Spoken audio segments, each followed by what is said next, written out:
우리는 지금 예수님이 십자가에서 못 박히실 때에 하셨던 7번의 말씀을 지금 우리가 듣고 있습니다. 오늘 그 중에 4번째 말씀을 듣는데 6시부터 9시까지 온 땅에 어두움이 임했습니다. 즉 오후 3시, 9시가 오후 3시쯤인데 그 3시쯤에 주님이 돌아가시기 전에 지금 크게 소리를 지르셨습니다. 그 내용이 뭐냐면 엘리 엘리 라마 사박다니라고 하는 말씀이죠. 당시에는 이 헬라어뿐만 아니라 아람어라고 하는 것이 통용이 되었는데 이 엘리 엘리 라마 사박다니라고 하는 이 말은 히브리어로서 여러분들이 잘 알고 있는 것처럼 나의 하나님 어찌하여 나를 버리셨나이까 라고 하는 뜻을 가지고 있습니다. 이 짧은 4마디는 주님이 남기신 7마디 중에서도 가장 고난의 절정에서 하셨던 말씀입니다. 육체적으로도 가장 힘든 때였었어요. 아침 9시부터 12시까지 주님이 십자가에 못 박혀 십자가에 박혀 있을 때에 해가 있었어요. 그리고 예수님은 말씀도 하셨습니다. 주여 저들을 용서하여 주옵소서라고 말씀하셨고, 또 한편에 있는 강도에게 내가 오늘 나와 함께 낙원에 있으리라고도 말씀해 주셨고, 또 육신의 어머니였던 마리아에게 여자여 보소서 아들입니다 라고까지 이야기를 했습니다. 그런데 오늘 이 성경 본문에 보니까 12시부터 3시까지는 온 땅이 어두움에 가득했다고 이야기를 하고 있죠. 이 3시간 동안은 하늘도 어두워지고 또 예수님이 아무 말도 하지 않으셨던 침묵의 시간이었습니다. 육체적으로도 가장 힘든 그 시간을 주님이 보내고 있었던 것은 틀림이 없습니다. 또 하나는 뭐냐면 정신적으로도 굉장히 가장 힘들 때였습니다. 이 세상의 모든 죄를 다 짊어지시고 하나님께 버림을 당했다라고 하는 느낌이 들 때에 주님이 이 말씀을 하신 거예요. 나의 하나님 어찌하여 나를 버리시나이까. 여러분들 이런 기도를 한번 해보신 적이 있으세요? 하나님이 마치 침묵하시고 나를 버리신 것처럼 느껴본 적이 있습니까? 특별히 내가 감당하지 못할 어떤 큰 어려움을 당하거나 사고를 당할 때 이런 기도를 하는 경우들이 있죠. 하나님, 도대체 내가 뭘 잘못했길래 나에게 이런 일을 주십니까? 내가 하나님을 잘 믿어보려고 하는데 왜 나에게 이런 시련을 주십니까? 정말 하나님이 나를 버리신 것이 아닙니까? 정말 주님이 나를 사랑하시기나 하는 겁니까? 라고 우리가 기도하고 또 외칠 때가 있습니다. 오늘 주님이 이 엘리 엘리 라마 사박다니라고 하는 그 말의 의미를 좀 더 우리가 성경적으로 깨닫고 이 말이 우리에게 어떤 교훈을 주는지 몇 가지 살펴보도록 하겠습니다. 첫째, 이 말씀은 뭐냐면 절규가 아니에요. 여러분들은 이 엘리 엘리 라마 사박다니라고 하는 이 말씀을 들을 때에 어떤 느낌이 듭니까? 아, 주님께서도 참기 힘드셨구나. 주님의 그 육체적인 고난이 고통이 너무나도 크셨구나라고 생각을 하시는지 모르겠습니다. 실제로 그 십자가 현장에 있었던 사람들도 주님이 너무 힘들어서 보라 그가 엘리야를 부른다라고 오해를 할 정도였습니다. 그런데 이건 주님이 너무 힘들어서 하신 말씀이 아니에요. 주님은 이 땅에 십자가를 지기 위해서 이 땅에 오셨습니다. 그리고 그것이 하나님을 기뻐하시는 일이라고 하는 사실을 알고 자원하셨습니다. 뿐만 아니라 예수님은 3일 만에 다시 부활하실 것도 주님은 아셨어요. 모든 것들을 계획하시고 또 준비하시고 진행하셨는데 마지막 그 육체의 고통이 커서 하나님이 자신을 버린 것처럼 느끼고 이런 말을 했다고 하면 뭔가 찌질해 보이잖아요. 초대교회 신자들도 하나님 앞에 순교할 때에 살아있는 채로 사자의 밥이 될 때에도 찬양하면서 천국으로 올라갔습니다. 심지어 스데반 집사는 아주 평안한 가운데, 돌에 맞으면서도 평안한 가운데 순교를 했습니다. 또 역사에 의하면 안중근 의사도 자신을 걱정하는 사람들을 위로하고 사형을 당했다고 기록에 남아있다고 합니다. 그런데 만약 이 주님의 그 절규가 육체의 고통이 너무너무 컸기 때문이라면 이 예수님은 다른 순교자들보다 나을 이유가 하나도 없는 거예요. 그렇기 때문에 이 말씀은 극심한 고통 가운데서, 육신의 고통 가운데서 외치는 절규가 아니라 이 말씀이 시편 22편에 예언되었던 말씀이라고 하는 것을 우리가 기억을 해야 합니다. 시편 22편 1절과 2절을 한번 찾아보세요. 시편 22편 1절과 2절을 보면 다윗이 절망적인 자신의 처지를 생각하고 고백을 했던 시입니다. 시편 22편에 보면 내 하나님이여 내 하나님이여 어찌 나를 버리셨나이까 어찌 나를 멀리하여 돕지 아니하시며 내 신음소리를 듣지 아니하시나이까 내 하나님이여 내가 낮에도 부르짖고 밤에도 잠잠하지 아니하오나 응답하지 아니하시나이다 라고 하는 말씀이 이 시편 22편에 기록이 되어 있습니다. 지금 예수님께서 엘리 엘리 라마 사박다니라고 했던 그 음성은 하나님의 말씀이었다라고 하는 거예요.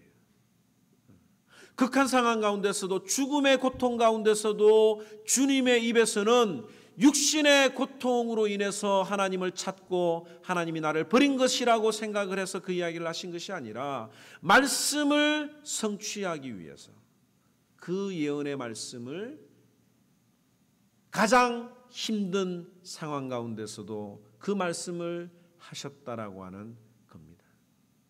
예수님께서는 하나님의 아들이잖아요. 자기 마음대로 할 수 있는 능력이 있습니다. 그럼에도 불구하고 주님은 한평생 하나님의 말씀을 따라서 살아왔던 주님입니다. 주님의 발자취 중에 성경을 읽으면 기록되었으되 기록된 바대로라고 하는 구절들이 얼마나 많이 있습니까? 주님은 한평생 그 하나님의 말씀을 성취하기 위해서 살아오셨기 때문에 마지막 고통의 순간에서도 주님의 말씀을, 하나님의 말씀을 고백할 수가 있었던 것입니다. 우리는 이 말씀을 통해서, 이 가상칠언의 네 번째 말씀을 통해서 깨달아야 될 것은 뭐냐면 우리가 얼마나 하나님의 말씀을 귀하게 여기며 가까이 하는지 우리를 돌아봐야 됩니다. 여러분들이 가장 위급하고 절박한 상황에서 나올 말이 무엇이 되어야 되겠습니까? 어떤 사람들은 욕을 하겠지요. 어떤 분들은 하나님을 저주하거나 다른 사람을 원망하는, 누가 나에게 이런 것을 안 시켰으면이라고 하는 원망이 먼저 나오는 분들도 있을지 모르겠습니다. 그런데 오늘 이 말씀을 통해서 우리가 생각해야 될 것은 우리 인생의 가장 절박한 상황 가운데서도 하나님의 말씀이 내 입술을 지배할 수 있는 그런 사람이 되어야 된다고 하는 말이에요. 무의식의 상태에서도 하나님의 말씀이 우리 입술을 통해서 고백되어진다고 하면 얼마나 좋겠습니까? 제가 예전에 서울에 있을 때 목회를 부교육자로 섬길 때에 알츠하이머병, 즉 치매로 고생을 하셨던 목사님을 신방을 간 일이 있습니다. 그 사모님이 오랜 시간 동안 그 남편 목사님을 수발하시면서 너무너무 힘들어하셔서 제가 정기적으로 가서 사모님을 위로하고 또 말씀으로 함께 예배를 드렸던 적이 있습니다. 그런데 이 목사님이, 여러분들 이 치매에 걸리신 분들 보면 알잖아요. 무의식 중에서 나오는 말들이 있는데 어떤 욕을 하기도 하고 또 막 우리가 예배를 드리는데 막 돌아다니기도 하시는데 알 수 없는 어떤 그런 말들을 하시고 때로는 그 욕 같은 말들도 하지만, 그런데 이 목사님의 입에서 이런 말이 나왔던 것 같아요. 정확하게 무슨 말인지는 제가 기억이 안 나지만 예수님은 당신을 사랑합니다라고 하는 그 말씀을 치매가 걸렸는데도 무식 중에 그 이야기를 하셨던 것이 제 마음속에 아직도 기억이 남습니다. 얼마나 평생에 그 말을 많이 하셨으면 치매에 걸려 욕을 하고 똥오줌을 못 가리는 상황에서도 예수님은 당신을 사랑한다라고 하는 그 말씀을 할 수 있을까를 우리가 생각을 해볼 수가 있는 거예요. 여러분들 운동선수들이 한 폼을 한 자세를 유지하기 위해서 얼마나 반복해서 연습을 합니까? 어떤 그 이론에 의하면 3만 번 이상 그 자세를 연습을 해야 그것이 자신의 폼이 된다고 이야기를 하고 하잖아요. 왜 우리가 성경을 읽어야 되고 성경을 써야 되고 말씀을 암송을 해야 합니까? 왜 아이들에게 하나님의 말씀을 쓰게 해야 됩니까? 간단해요. 여러분들 자녀들 왜 공부시킵니까? 하기 싫다는 공부 왜 시켜요? 애들 중에 뭐 자기 스스로 공부하는 애들이 뭐 얼마나 되겠어요? 엄마가 이렇게 잔소리하고 저렇게 잔소리하는데 그 잔소리하는 이유가 뭡니까? 앞으로 잘 되기 위해서 공부하라 그러잖아요. 그죠? 성경 읽는 것도 마찬가지예요. 성경 말씀을 하나님의 말씀을 가까이 하는 이유도 마찬가지입니다. 어떤 상황 가운데서도 흔들리지 않는 믿음의 사람이 되기 위해서 그 말씀을 가까이 해야 되는 겁니다. 어렵고 힘든 상황에서도 심지어 자신의 목숨을 끊을 만큼 괴로울 상황 가운데서도 그 하나님의 말씀이 무의식 중에서라도 생각나도록 연습이 되어야 되는 것입니다. 아이들이 나쁜 짓을 하려고 하다가도 그 순간 말씀을 읽어야 그 말씀이 생각나서 바른 길로 가지요. 내가 이러면 안 되는데, 하나님이 내가 이런 모습을 하면 싫어하는데 라고 하는 그 말씀이 떠올라야 돌아올 수 있는 기회가 생기는 겁니다. 그런데 말씀은 하나도 가까이 하지 않고 말씀이 뭔지도 모르는 상태에서 그 말이 어떻게 아이들의 마음을 변화시킬 수가 있습니까? 여러분들은 이 하나님의 말씀을 가까이 하기 위해서 얼마나 많이 연습을 합니까? 우리 자녀들에게는 죽으라 공부를 하라고 우리가 이야기를 하지만 여러분들은 하나님의 말씀을 공부하고 사모하십니까?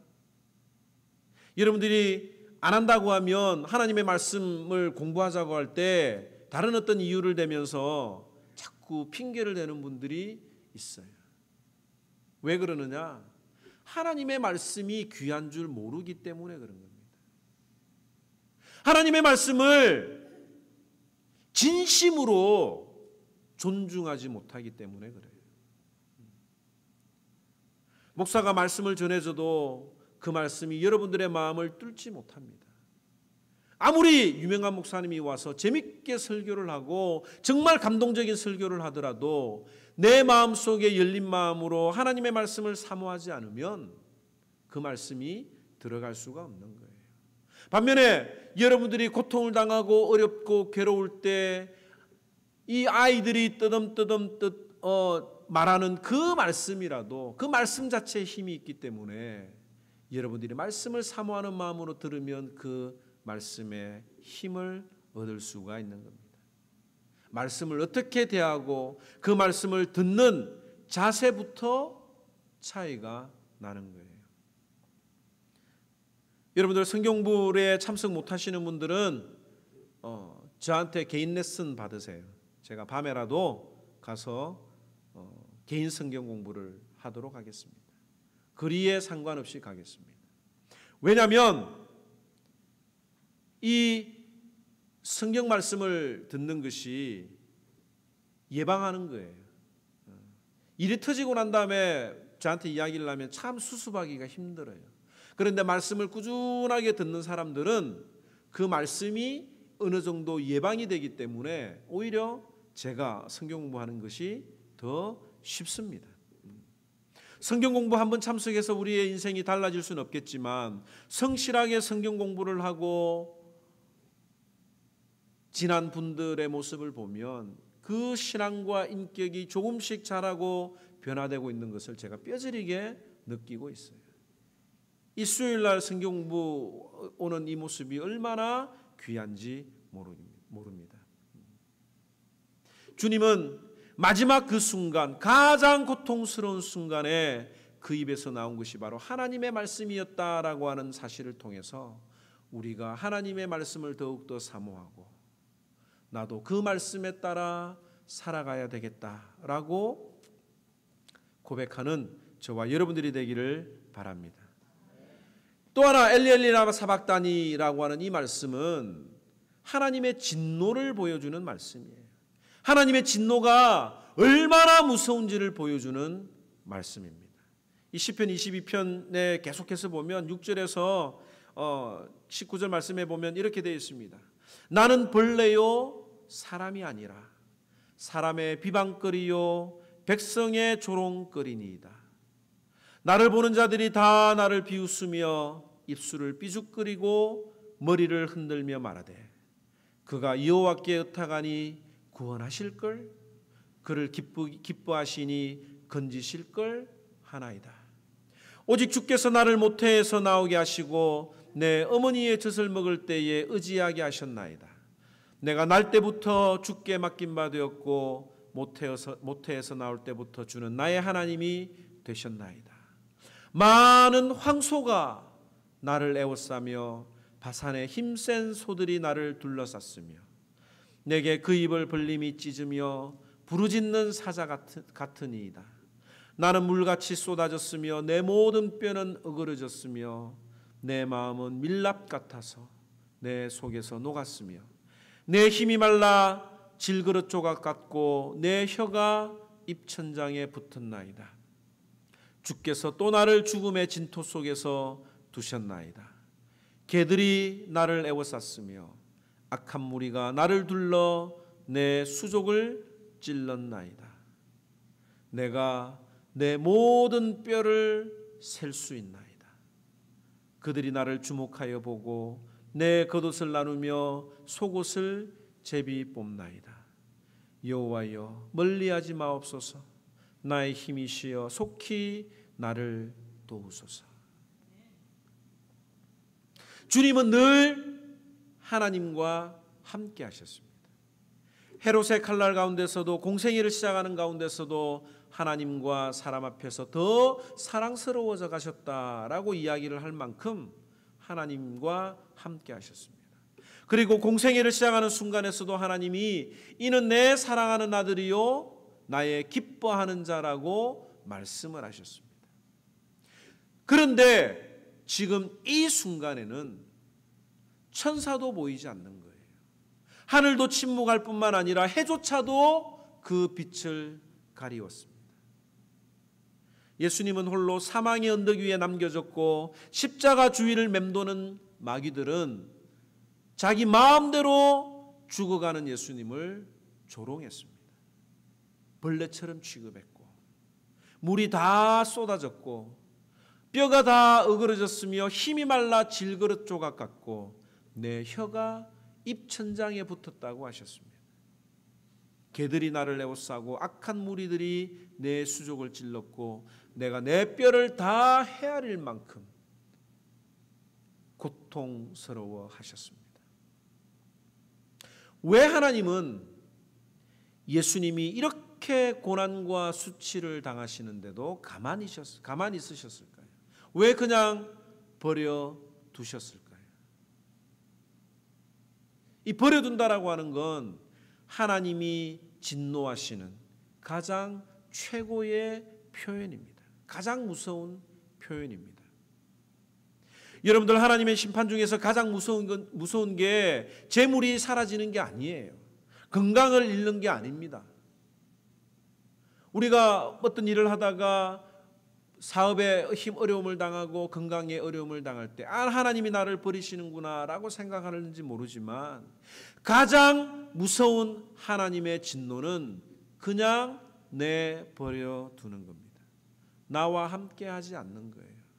하나님이 홍수로 사람들을 심판하실 때에 사람들에게 뭐라고 하신 줄 아세요? 창세기 6장 3절에 보면 다시는 나의 신이 나의 영이 영원히 사람과 함께 하지 아니하리이다라고 이야기를 하고 있습니다. 부모들이 자녀들에게 핸드폰을 빼앗고 밥을 굶기고 용돈을 주지 않는 이유는 사랑하기 때문이에요. 그런데 모든 것 다 포기하고 네 마음대로 살라고 하는 것은 그게 가장 무서운 거예요. 아이들은 그것을 가장 원하는지 모르지만 부모에게서 관심이 떨어졌다고 하는 건 내놓은 자식과 마찬가지입니다. 왜 우리가 이런 불만을 가집니까? 하나님, 왜 조금만 잘못해도 나를 책망하십니까? 왜 불신자들은 그냥 버려두시고 왜 나는 좀 가만두지 않습니까? 라고 여러분들이 하나님 앞에 기도해 본 적이 있습니까? 쓰레기통을 여러분들 한번 생각을 해보시기 바랍니다. 여러분들 매일마다 쓰레기가 10분의 1이 찼는데 쓰레기 버리는 분 계세요?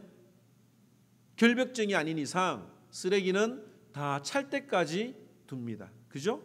반면에 매일 먹는 그릇, 매일 쓰는 그릇은 먹자마자 설거지를 해서 둡니다. 그 먹고 남은 음식 위에다가 다시 밥을 퍼서 먹는 분들이 있습니까? 하나님이 불신자들을 가만히 두시는 이유는 뭐냐면 그들을 쓰레기 취급하시는 거예요. 그냥 내버려 두시는 거예요. 쓰레기가 차서 찰 때까지 기다리시다가 그 쓰레기가 차면 하나님이 버리시는데 그것이 바로 심판이요. 한번 그 쓰레기가 쏟아지면 더 이상 기회가 없는 것입니다. 하나님이 왜 우리를 뭔가 조금 잘못할 때도 우리를 이렇게 수정시키시고 어렵게 하시고 힘들게 하셔서 오직 주님만 붙들게 하시는 이유는 뭐냐면 우리가 주님의 자녀답게 깨끗한 그릇으로 사용되기를 원하시기 때문에 자주자주 우리를 설거지하신다고 여러분들이 생각을 하시면 되는 거예요. 이 엘리 라마 사박다니라고 하는 이 말은 주님이 받으셔야 되는 것이 아니라 내가 들어야 되는 그 말이라고 하는 사실입니다. 주님은 나를 위해서 나를 대신해서 그곳에 그 십자가에 달리셨습니다. 만약에 내가 거기 있었다고 하면 내가 만약 그런 고통을 받아야 된다고 하면 하나님 앞에 살려달라고 하지 않았을까요? 지옥에 간 사람들이 자신의 삶을 돌아보고 후회하고 살려달라고 고함을 치지 않겠습니까? 죄로 인해서 하나님의 진노를 받아야 했던 나 대신에 주님이 대신 받으셨고 그 버림을 받으셨던 것입니다. 사랑은 여기 있으니 우리가 하나님을 사랑한 것이 아니요 오직 하나님이 우리를 사랑하사 우리 죄를 위하여 화목제로 그 아들을 보내셨음이니라고 이야기를 하고 있죠. 여러분들 하나님의 진노를 우습게 생각해서는 안 됩니다. 하나님이 얼마나 우리에게 죄 지은 자들에게 회개하지 않는 자들에게 진노하고 계신지를 우리가 깨달아야 합니다. 우리가 아무리 지옥에 가서 다시 살려달라고 해도 하나님이 자신의 아들 그 예수 그리스도를 그냥 버려 두셨던 것처럼 하나님께서는 더 이상 응답하지 않으실 겁니다. 하나님은 정말 죄를 싫어하시는 분이며 죄를 용납하지 않으시는 분이라고 하는 사실을 우리가 이 말씀을 통해서 깨달아야 되는 거예요. 엘리 엘리 라마 사박다니라고 하는 그 말이 하나님의 진노 앞에 서 있는 내가 올려드려야 되는 말씀이라고 하는 것을 우리가 깨달아야 합니다.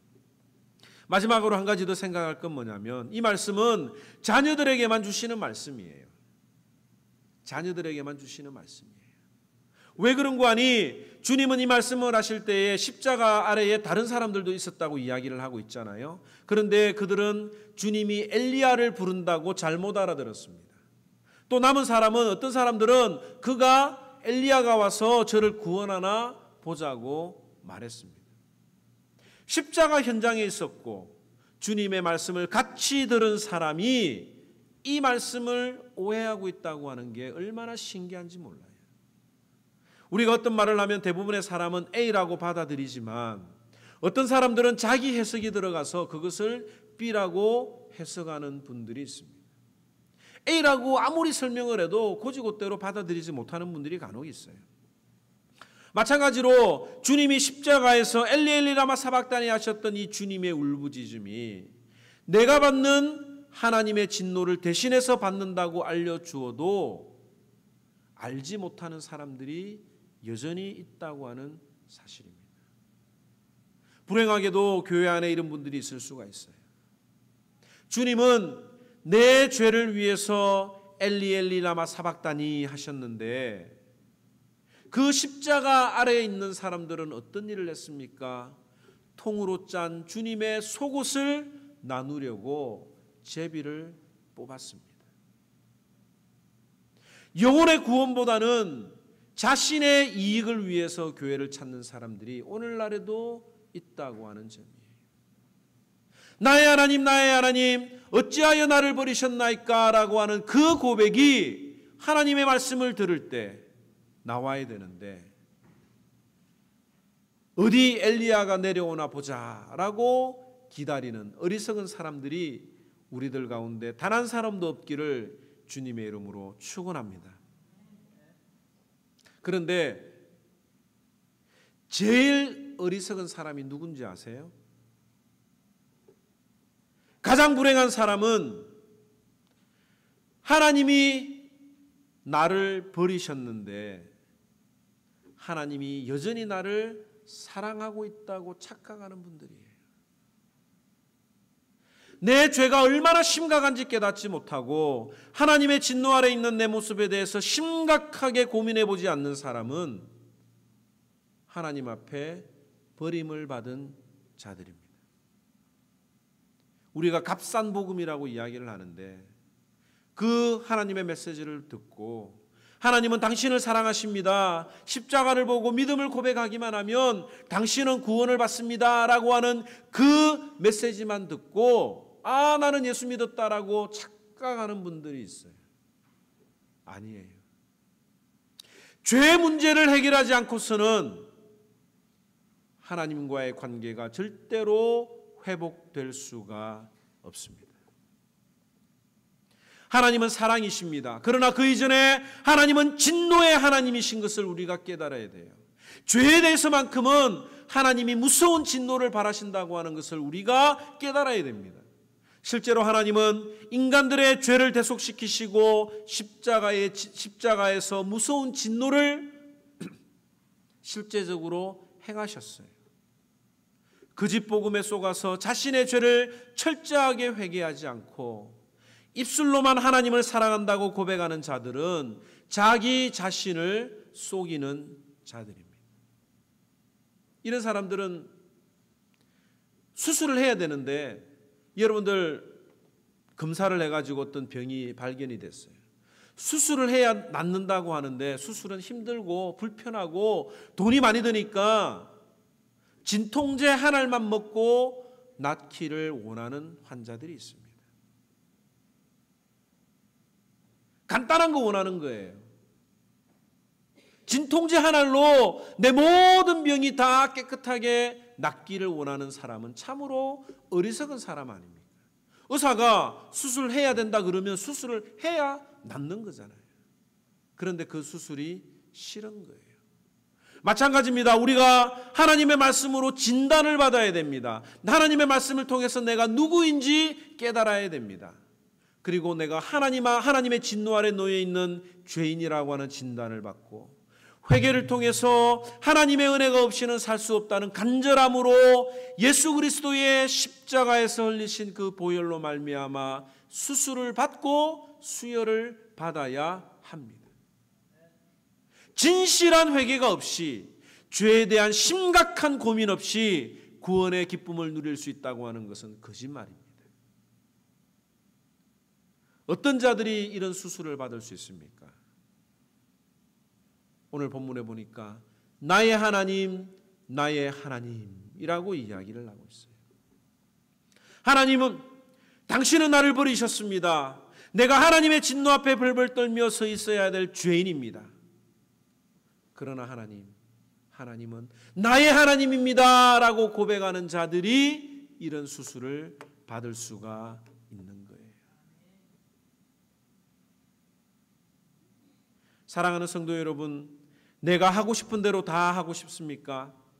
다른 사람들은 생각하지 않고 오직 내가 이 세상의 중심이 되어서 다른 모든 것들이 나를 위해서 존재해야 된다고 생각을 하십니까? 심지어 주님도 나를 위해서 존재해야 된다고 여러분들이 생각을 하십니까? 제가 연속해서 말씀드리지만 내 감정, 내 생각, 내 기분이 하나님의 말씀보다 위에 있고 십자가의 삶은 안중에도 없는데 주님은 나를 기뻐하실 것 같다라고 하는 생각이 든다면 그것이야말로 하나님께 버림받은 자가 아닌지 두려운 마음으로 내 자신을 돌아봐야 할 것입니다. 여러분들은 십자가에서 하셨던 그 주님의 고백이 여러분들의 고백이었던 적이 있습니까? 하나님의 진노 앞에 하나님이 정말 나를 버려두시면 어떻게 할까? 벌벌 떨며 기도해 본 적이 있습니까? 죄를 지으면 고통스럽습니까? 내가 내 입에서 나온 말로 다른 사람들을 상처 줬다고 생각이 되면 아이고 내가 왜 그랬을까라고 내 자신을 돌아보며 주님 앞에 회개를 하십니까? 나의 연약함을 인해서 날마다 주님을 찾으십니까? 히브리서 12장 4절 말씀에 보면 따라서 합시다. 죄와 싸우되 피 흘리기까지 싸우라.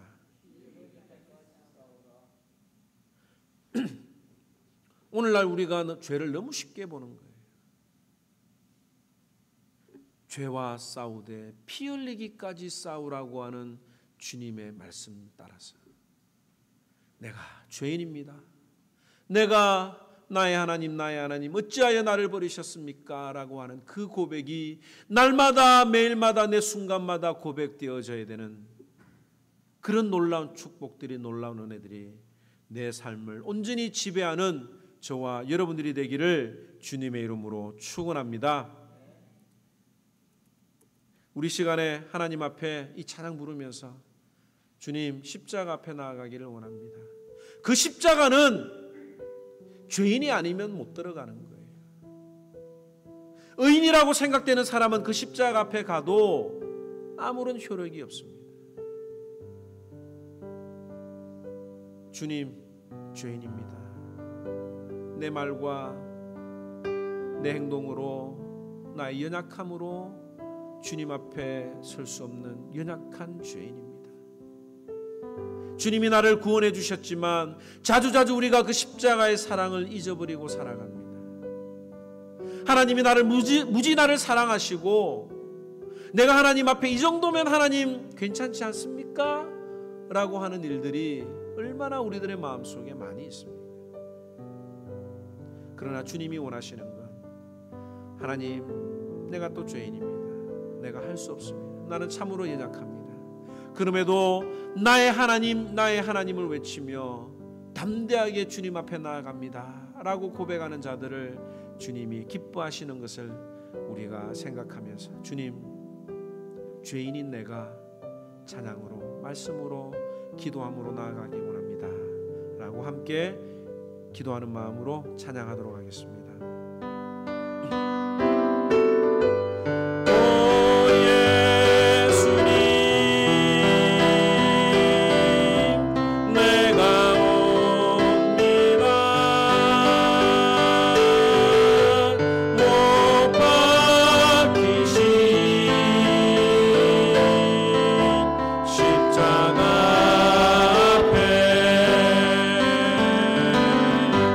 그 큰 사랑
기도하기를 원합니다. 하나님, 죄인의 모습으로, 연약한 모습으로 내 모습 이대로 주님 앞에 나아가기를 원합니다. 주님의 십자가 앞에 내가 진실하게 하여 주시옵소서. 주님은 다 아시지 않습니까? 우리가 어떻게 포장을 해도 주님은 다 아십니다. 차라리 솔직하게 주님, 죄인입니다. 나는 연약합니다. 그럼에도 주님의 이름을 의지해서 나아갑니다 라며 날마다 이 말씀, 십자가에서 흘리신 그 보혈을 생각하면서 내가 그 자리에 있어야 되는데, 내가 그 수치를 당해야 되는데 주님이 나를 대신하여 받아주셨습니다 라고 하는 그 아름다운 고백이 이 시간에도 진심으로 고백되어지는 귀한 시간이 되기를 바랍니다. 함께 기도하겠습니다.